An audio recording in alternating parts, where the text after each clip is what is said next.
Welcome to Future of Caregiving. And for a while, I had no idea what I was going to do. And I went into my roommate's, at the time, room, and I was like, you know what we should do is make a coffee company. And then from there, I just kind of went for it, you know? Bryce Piro is a third-year medical student at Edward Via College of Osteopathic Medicine.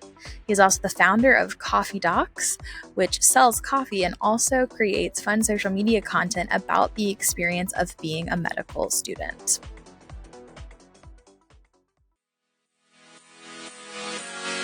Hi, I'm your host, Leah Warnke, and this is Future of Caregiving, where we explore the rapidly evolving world of caregiving. From technological advancements to demographic shifts, we'll delve into the challenges and opportunities that lie ahead for those who provide care and those who receive it. Join us as we discuss the future of caregiving with experts, care providers, and those with firsthand experience. We'll examine the trends, breakthroughs, and innovative solutions that are shaping the way we care for each other now and in the years to come.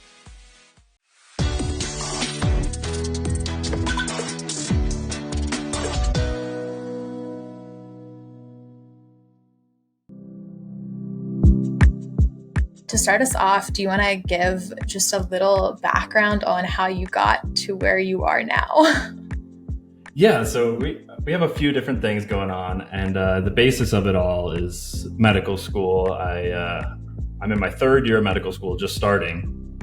And when I was a first year, I had two roommates, and we were just kind of bored from studying one day, and my one roommate came in and was like, oh, we should make a TikTok.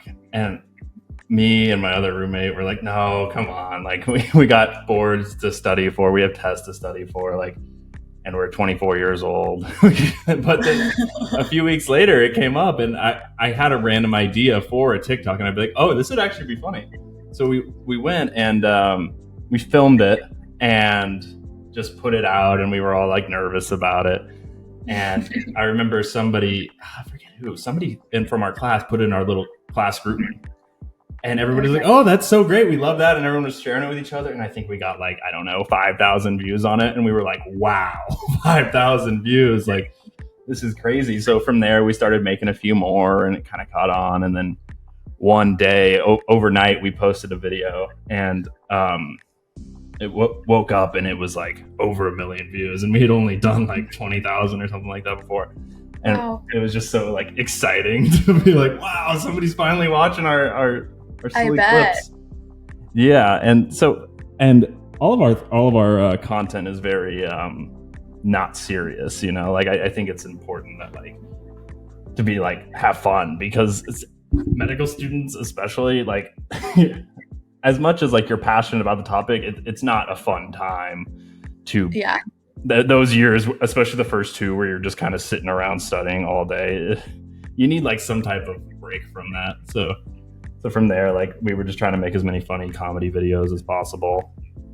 And no, absolutely. And your content is very entertaining, and it does definitely seem good to have the balance of this lighter-hearted acknowledging the pains of med school in funny skits and videos as you're like struggling to get through it. I'm interested in a lot of aspects of your career journey thus far. To start us off, a lot of our listeners are pre-health, so they're preparing to enter medical school or PA school, nursing school, just associated health professions, and it's a stressful time, as I'm sure you remember from the application process. So what was the med school application process like for you? Well, it's definitely not fun. You have this kind of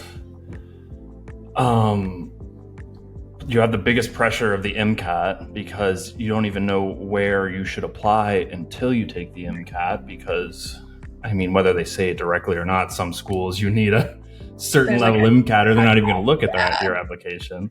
Mm-hmm. So that's kind of the biggest pressure. Is I'm still a junior in undergraduate. I have my biochemistry or physics class to worry about, and now I got to go take the MCAT, and I can't really figure out where exactly I'm going to apply until after I get my MCAT score back.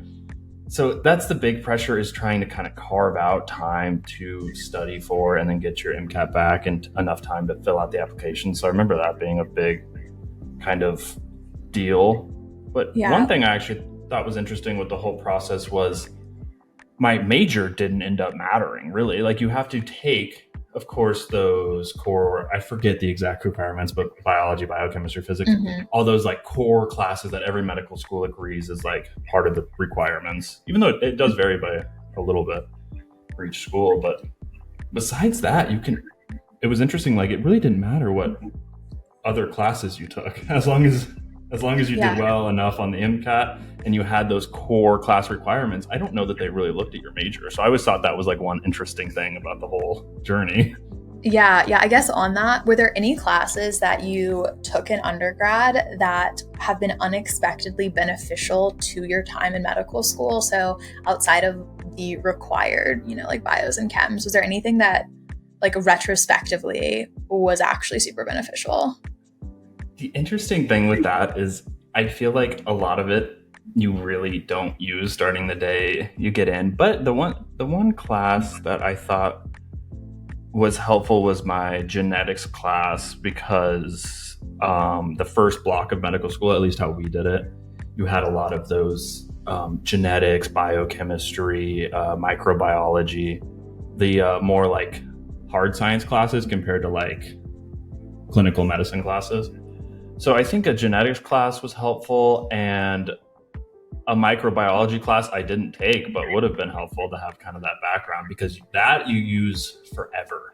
Like, I just took the board exam, and microbiology was like a quarter of it. Like, that never goes away. So to have some background in that could definitely be helpful.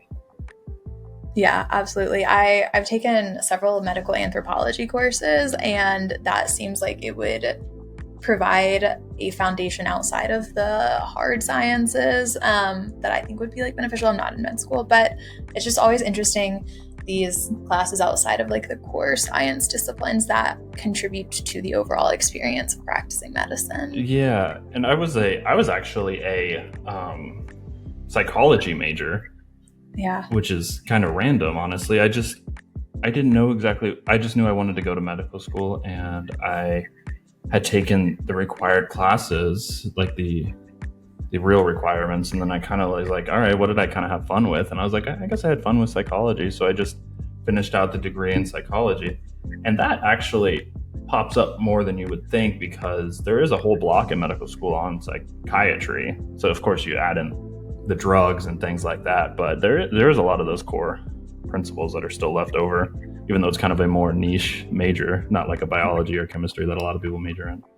Yeah. And have you kind of known your whole life that you wanted to go into medicine, or when did you decide, and kind of like what was that decision-making process like? Because medical school is not an easy commitment to start pursuing. When was the initial decision to go into healthcare, and then why like the MD?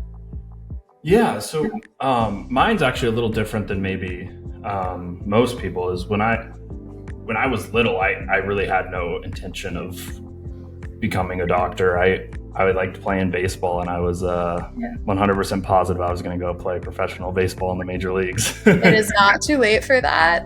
Yeah. Which has the career path, yeah. But when I was 13, my little brother was diagnosed with brain cancer, actually.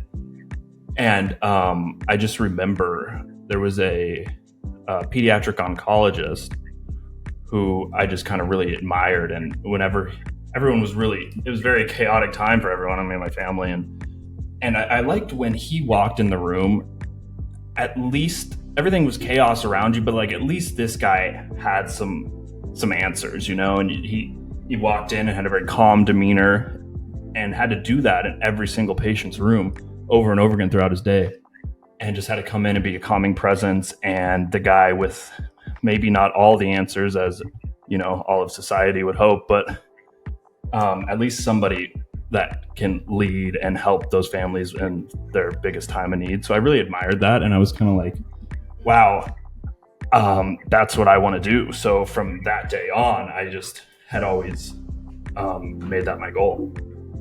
Yeah, to be that source of knowledge and that source of calm for families experiencing really stressful times is a very admirable goal. Did you receive any pieces of advice as you were applying to medical school that you thought were particularly helpful, or any pieces of advice that you would not agree with? Yeah. One thing I thought that was helpful was to apply to a broad amount of schools, because you just don't know who'd be willing to give you an interview. And I think that is the hardest part for someone getting in the door, is getting to the interview. From there, it's no guarantee you'll be accepted. But if they're your type of people, or the interviewer you have that day happens to like you and who you are, then I think it's a much more even playing field, where it's not just all about your MCAT. So if you're applying to a broad amount of places and you can just get one or two interviews, like, that's huge. So just don't close any doors early on, and give yourself as many opportunities as possible, and then go from there. Yeah, like not being set on one or even like one a school. few like options. Yeah, just like opening your horizons. So transitioning from your application cycle to actually entering med school, did your expectations for what life as a first year med student was going to be like, did those align with the reality of what that experience was? Yeah, it is kind of funny that online there's a certain stereotype of a medical student, like, oh, it's so miserable. You study all day. You have no free time. And I think that that's a little exaggerated. You have very limited free time, but you do have some. You just have to decide how you want to use it. Some people just want to study most of the day and then lay in bed and watch Netflix for 2 hours and go to sleep, and that's their hobby. And some people want to use their 2 hours lifting weights. Like, you do have a few hours each day to do something. You just have to decide how you want to use that. And it is funny how fast you kind of get used to something. It's almost like a psychological thing, but like, I study so much more now than I did in undergrad. Like, undergrad, the night before I'd work pretty hard, but besides that, I'd just kind of go to class and learn what I could and then study the night before. And then in medical school, it is almost every day you got to be, at least while school's in session. There's breaks built in, but while school's in session, it is almost every day you're kind of studying most of the day, but you get used to it. And the dean at our campus always says this like famous quote that he tells everyone. He says the days are long, but the years are short. So like, each day is very long, but like, I look up now and I'm like already in my third year, and I'm like, wow, that weirdly went by kind of fast. You're staying busy, so it's not as bad as it seems from the outside. Yeah. And that change in study habit and how you prioritize your time, is that something that you adapted to really quickly, like immediately as you were entering medical school? Or what was the adjustment period like? Did it take like weeks of all of a sudden the material has compounded upon you and all of a sudden you realize, oh my gosh, I need to change the way I'm studying? Or how do you advise students, who I'm sure most of us have this similar mentality in undergrad of you're prioritizing your outside life and school, you put in the work, but you're not dedicating as much of your life to it as you should be in medical school. So how did you make that transition? Yeah, honestly, and I don't mean to freak anybody out, but it is kind of a sink or swim thing. Like, you just get thrown into it, but like, I think everyone can adapt to it faster than they think they would. Like, I didn't think I would adapt to it quickly. I was like, oh man, like, this is crazy. And you're like shell shocked almost from the first week, but you just, you put your head down and start studying and you get used to it. And you do, like you were saying, have to try out different study habits for sure. Like, it was totally different than what I did in undergrad. And everyone kind of finds something different that works for them. So I think what you have to do for those first week, month, like even kind of all of block one. We had like, ours is broken into blocks of like 8 or so weeks. So all of block one, it was kind of like you try out this study habit, it didn't work perfectly, so you kind of tweak it for the next one. Or if you didn't do as well on test, you wanted to throw it all together. But at least our school, and I assume most other schools, have people walking you along the way. So like we had a big brother system, or big brother, big sister system, where you kind of got matched with like a second year that can be like, oh, I tried out this study habit and it worked for me, so you can try that. And if not, they refer you to someone else. So it's just kind of like finding your footing. But there is a built-in guardrails almost in that first block where they're not giving you the hardest material all at once to start. Well, that's kind of them, at least. Yeah. The like big brother, big sister program you mentioned, it sounds like there's pretty good camaraderie throughout the school. Has that generally been your experience? Is it a very supportive network, or is there a level of competition or like cutthroatness? What has the experience been like for you? No, for the most part, it's very much like, lack of something better to compare it to, I always kind of thought of it as like when new recruits to the military first kind of like are thrown into their group, like they all kind of like understand they're going through something difficult together. So they kind of build a certain amount of brotherhood through that. And you kind of feel that same thing with everyone in your class. Like you can look at someone just tired eyes, like third cup of coffee of the day, and just be like, yeah, I get it. You know, like do you need any help on, like, I knew this topic pretty well if you want me to go over it with you. Like everyone just kind of gets it, you know? So it was there's like 160 people in my class, and any of them walk in the door, even if I don't know them as well as some other people, like you're just like, hey, how you doing? and a lot of funny responses like, oh, living the dream or hanging in there and things like that. And you're like, yeah, you totally get it, you know? So it kind of builds a certain amount of brotherhood around that. Yeah, sure. Kind of that mutual understanding of what everyone is experiencing. Since you mentioned coffee, I would love to know a little bit more the origin story for Coffee Docs, if you'd care to share. Oh, yeah. So I had been doing TikTok for a while, like a little over a year, and I got an invite to a scrub company. There's a fourth year medical student. She may have just graduated, actually. She's either in her fourth year or first year resident now. And she owns a company called Code Next. I don't know if it's like a big scrub company on social media now.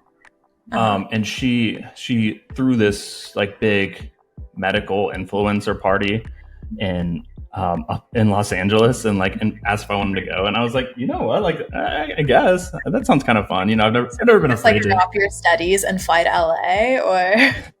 Yeah. So it was on a weekend. So okay. I still studied in LA, but I was just like, yeah, I'll fly out for it. I guess that sounds kind of fun.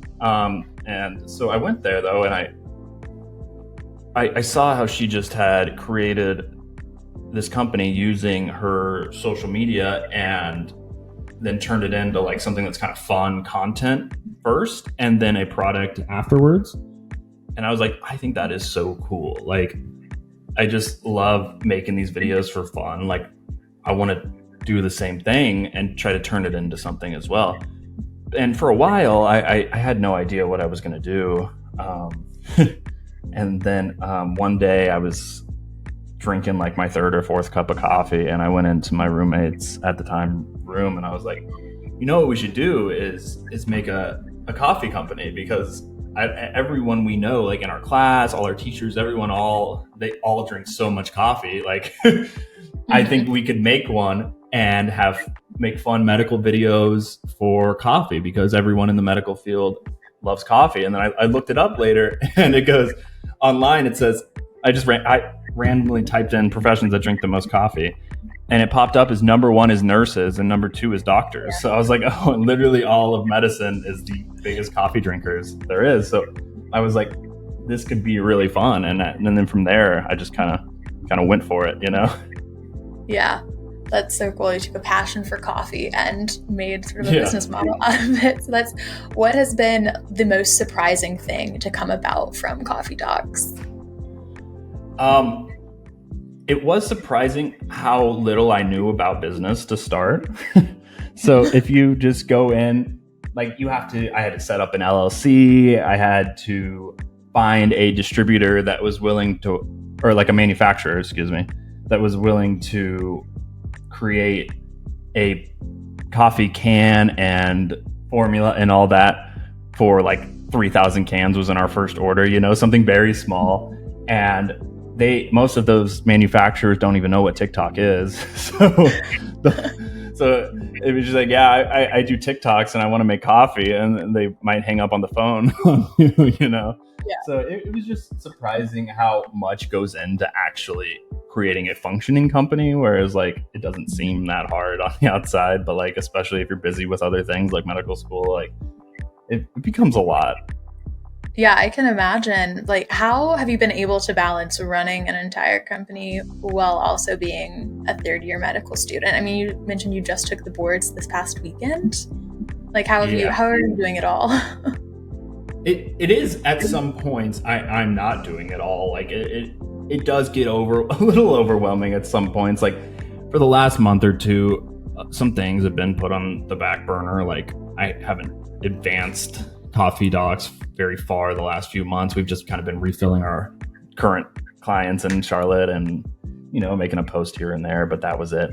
But I think what it really is like most medical students, you might not know this coming in, but like you need something like besides medicine. Like if you just make your whole existence studying and then sleeping, like you kind of start to like lose your mind, or lose your your like relaxing, happy part of your mind. And so I think it was almost like a break to me to go and work on the company, because I was sitting around and studying 9-10 hours a day.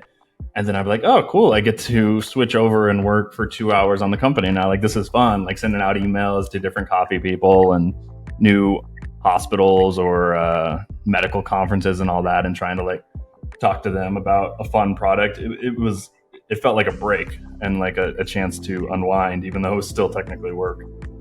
Yeah, that is fabulous that your relaxing hobby is also a productive business.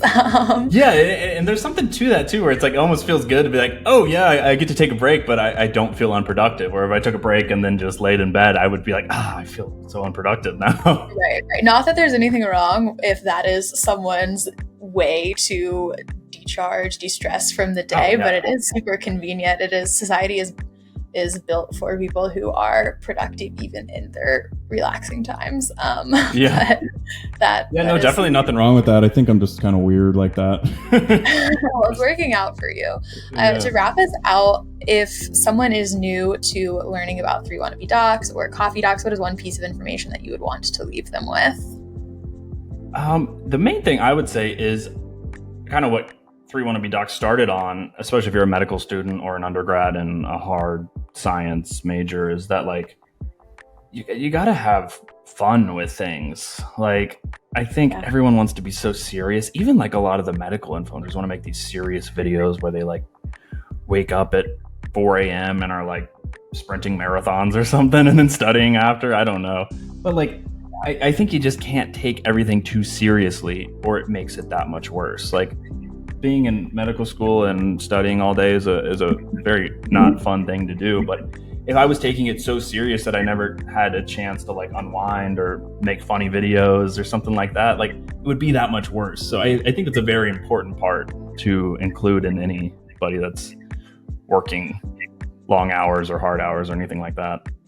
Yeah, absolutely. Excellent advice. And Bryce, thank you so much for taking your very limited free time to come and talk with us. I really appreciate it. Yeah, of course. No problem. Thank you for having me.